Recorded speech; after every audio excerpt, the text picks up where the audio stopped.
Hello, and welcome to Cause and Effect, the podcast where we talk about how you can live and lead well so you can have the impact you want without burning out. So, after a little break, we're back with the next bunch of episodes. Today, we are going to be talking about why the work can suddenly start feeling so hard, so difficult.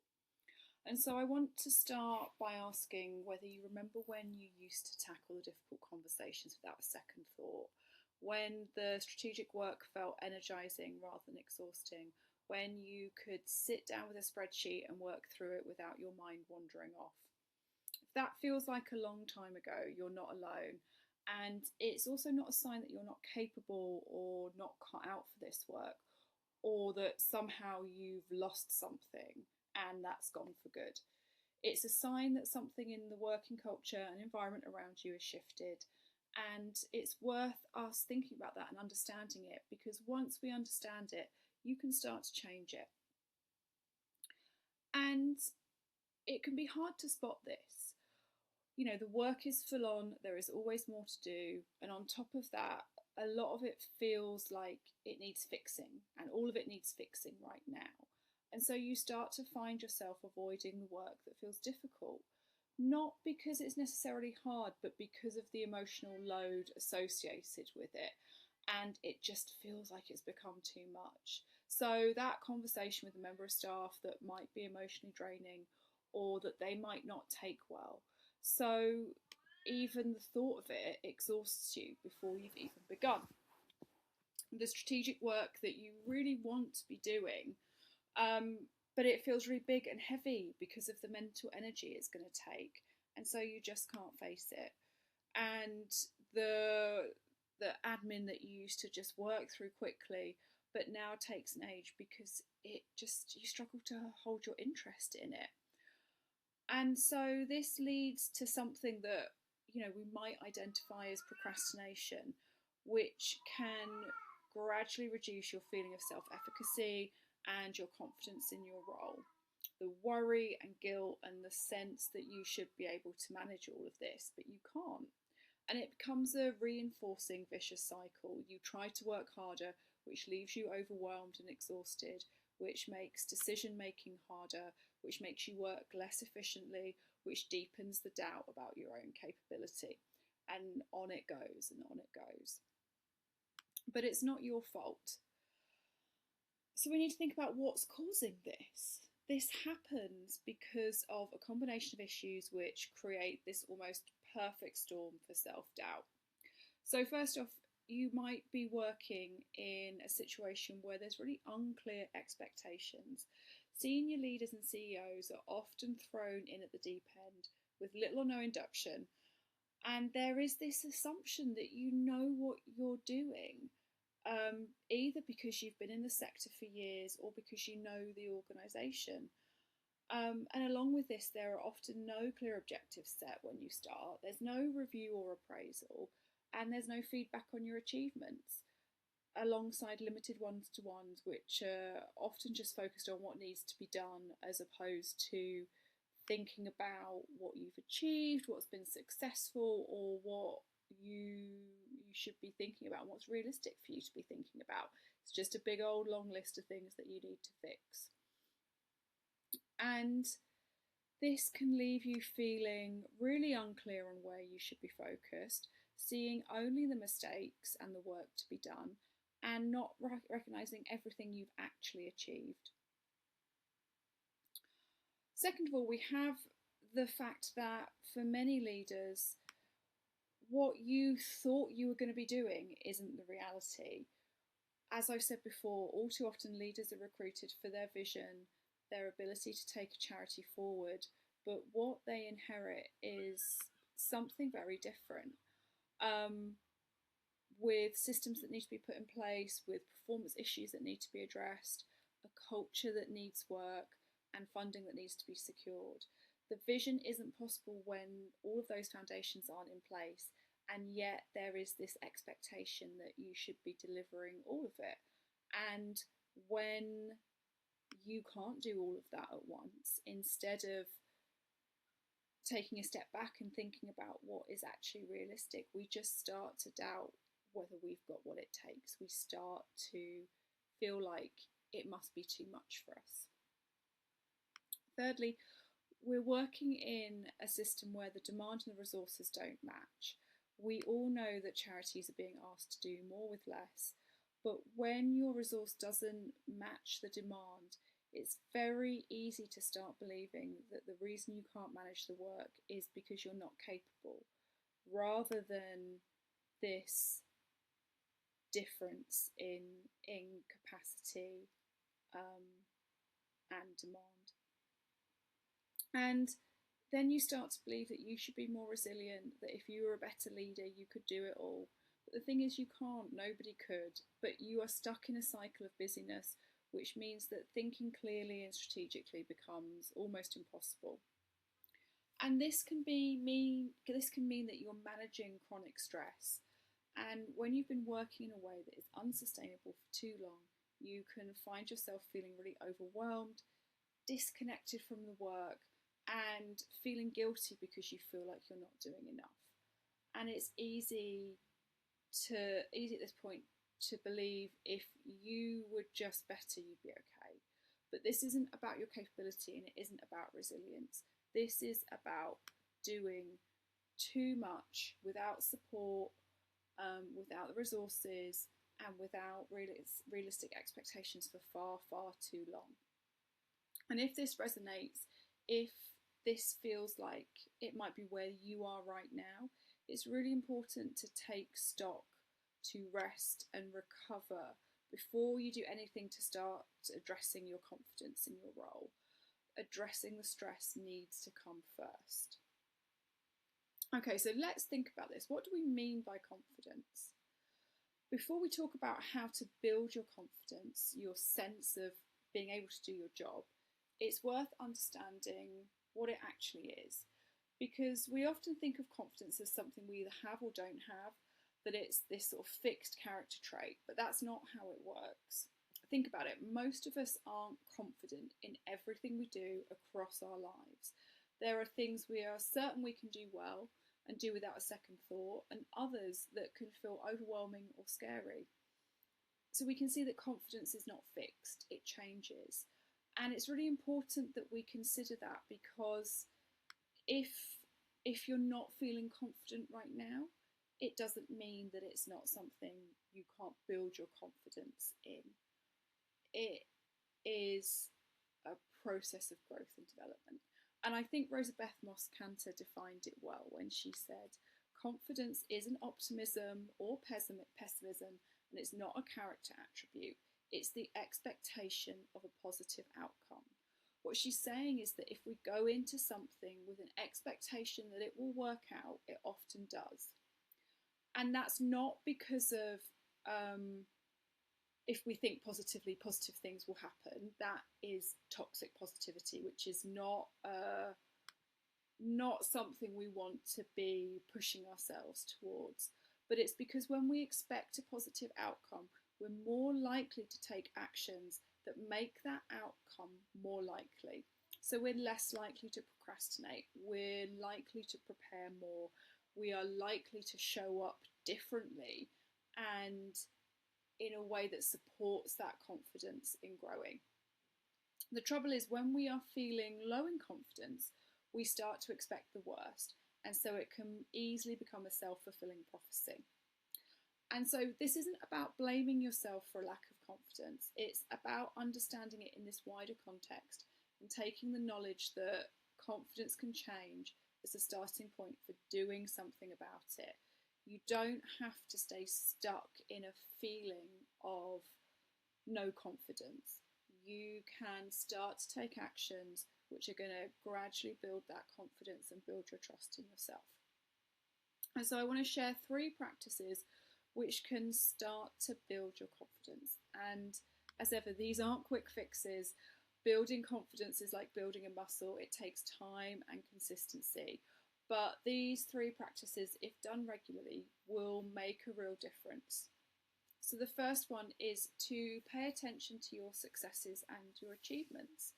It is so easy for us to notice what has gone wrong, what we need to do better, the little tiny mistakes we made, and what still needs doing, and not to pay attention to the things that we have achieved, that have gone well, where we are smashing it out of the park.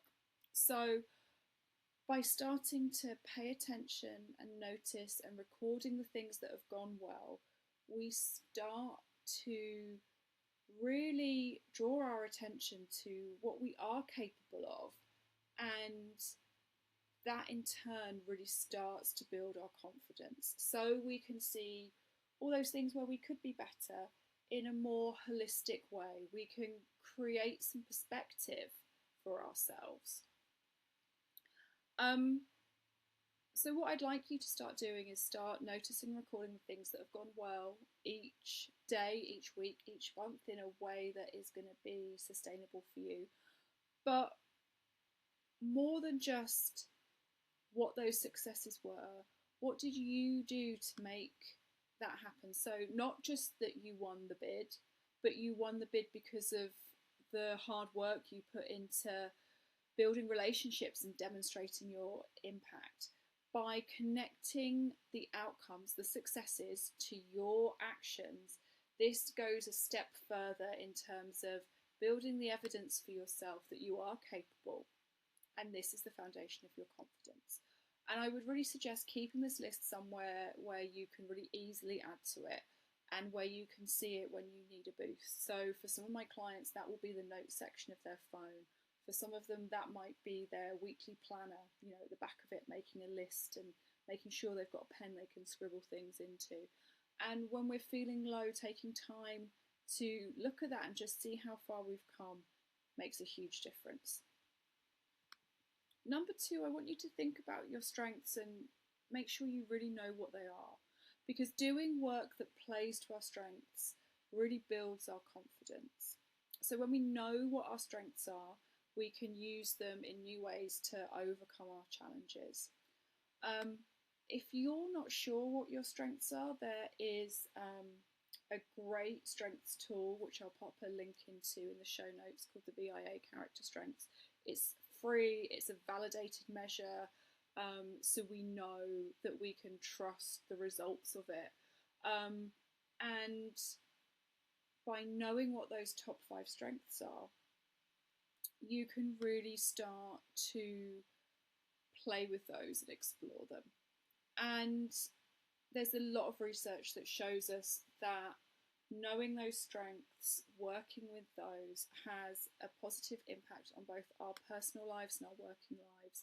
It helps us feel a sense of purpose and enjoyment from our work, and that in turn helps build our confidence in our skills, and it also helps build our resilience. So when we are going through those tough times at work, which we inevitably will do, it's going to help you with that bounce back ability, so that you can be a bit more flexible, you can be a bit more responsive, you can be a bit more creative, and it doesn't keep you stuck. And thirdly, I want you to start paying attention to your self-talk. The things we say to ourselves are opinions, they're not facts, but all too often we believe them without questions. So thoughts like, I'm not cut out for this job, or everyone else seems to be able to manage, why can't I, feel true.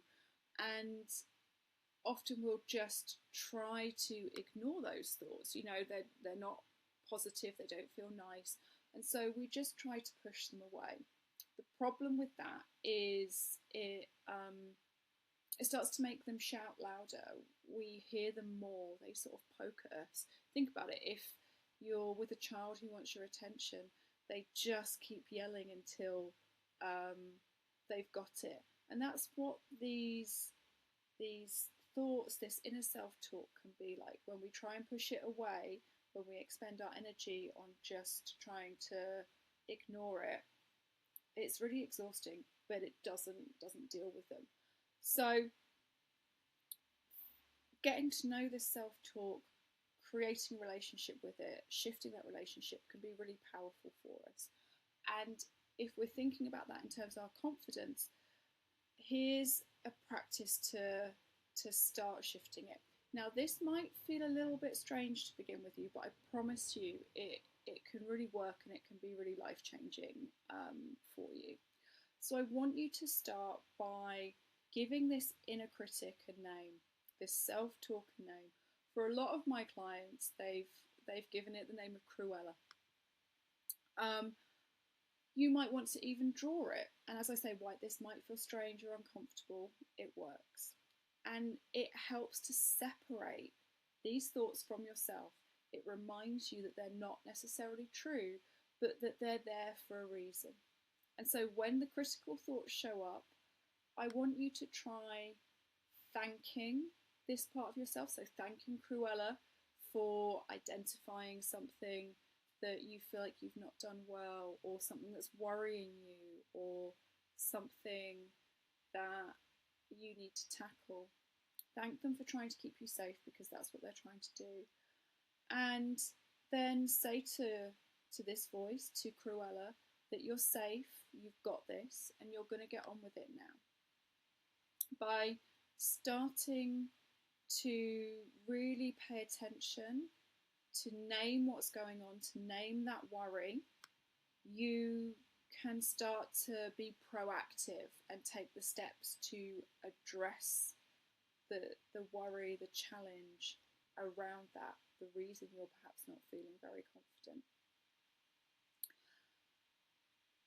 These are great practices if you want to just gradually build on your confidence, but for some people you need a confidence boost right now.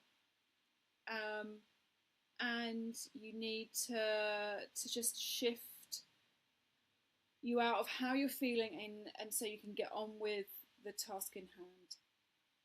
And whilst there's no magic wand for that, here are some things that can help. First of all, change your state. So physically change how you're standing or sitting. Stand up straight, lower your shoulders, move your body, start to make eye contact. This signals to your brain that you are safe and in control. It sounds simple, but it works. Ask yourself what you can take control of right now. So when you find yourself in a situation that tests you or makes you doubt your skills, ask yourself these questions. In this situation, what is the worst possible outcome? What is the best possible outcome? And what is the most realistic and positive outcome? And what action can you take right now to make that realistic outcome more likely? This helps because things rarely turn out in the worst possible way they can. So by naming that, we can put that to side and we can start to think about what is realistic and what we can actually do to make that happen, instead of staying in a place where we're just catastrophizing and thinking about that worst possible outcome. And thirdly, just do it. We don't do anything perfectly the first, second, or even the third time we try, but by doing it, we start to build our confidence. The trick is to gradually broaden what you feel comfortable doing, stretching ourselves without it feeling impossible. And each time you do the thing that you were avoiding, you add evidence to the case that you are capable, that it wasn't as bad as you thought it would be, and you can do it. So let's think about the bigger picture. If the work that used to feel easy now feels hard, this isn't an indication that you're not cut out for the work anymore.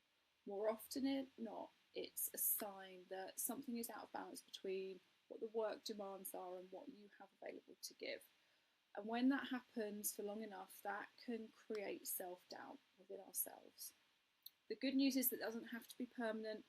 We can build our confidence and rebuild it, not through toxic positivity or pushing ourselves harder, but through understanding what has shifted, controlling what you can control, and building practices that create the evidence that you are capable and that you are able to do this work, because you are. You just need to start seeing it again. So that's it for today. If you liked today's episode, please don't forget to like and subscribe and share this with someone if you think they need to hear it. If you think that I might be able to help you or your organisation, please do get in touch, and I'll see you next week. Take good care.